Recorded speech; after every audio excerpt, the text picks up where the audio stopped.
মার্কিন president Donald Trump ও Benjamin Netanyahu নেতৃত্বে যুক্তরাষ্ট্র ও ইসরায়েল ইরানের বিরুদ্ধে যৌথ সামরিক অভিযান চালাচ্ছে। রবিবার ভয়াবহ হামলায় ইরানের সর্বোচ্চ নেতা আয়াতুল্লাহ আলী খামেনির মৃত্যুর পর ট্রাম্পের কড়া ভাষণে স্পষ্ট হলো, এই অভিযান কেবল আলোচনার টেবিলে ইরানকে নতি স্বীকারে বাধ্য করার মধ্যেই সীমাবদ্ধ নয়।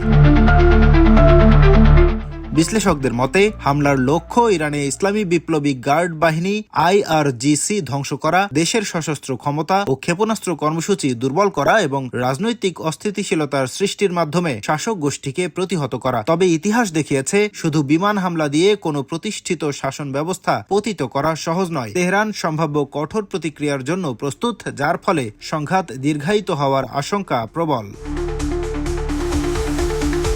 মধ্যপ্রাচ্যে যুক্তরাষ্ট্রের বৃহৎ সামরিক সমাবেশ, সীমিত কূটনৈতিক আলোচনার ব্যর্থতা, ট্রাম্পের দেশে কমে যাওয়ার জনপ্রিয়তা এবং আসন্ন মধ্যবর্তী নির্বাচনের চাপ সব মিলিয়ে এই যুদ্ধের গতি ও পরিধি অনিশ্চিত। সামরিক বিশ্লেষকরা মনে করছেন এই সংঘাত থেমে যেতে পারে কেবল তখনই যখন ইরান আত্মরক্ষার জন্য পর্যাপ্ত শক্তি হারাবে বা আন্তর্জাতিক চাপের মুখে আংশিক নীতি পরিবর্তন করবে। যুদ্ধের ভবিষ্যৎ কেবল মিলিটারি সক্ষমতার হিসাব নয়, কূটনৈতিক চাপ, অভ্যন্তরীণ রাজনৈতিক বাস্তবতা এবং অঞ্চলীয় শক্তি সামঞ্জস্য এই সবের উপর নির্ভর করবে। সংঘাত এখনও সীমাহীন এবং ঝুঁকিপূর্ণ, যার প্রভাব শুধু মধ্যপ্রাচ্যেই নয়, বৈশ্বিক নিরাপত্তা ও অর্থনীতিতেও পড়বে। আন্তর্জাতিক ডেস্ক, দৈনিক দৃষ্টি।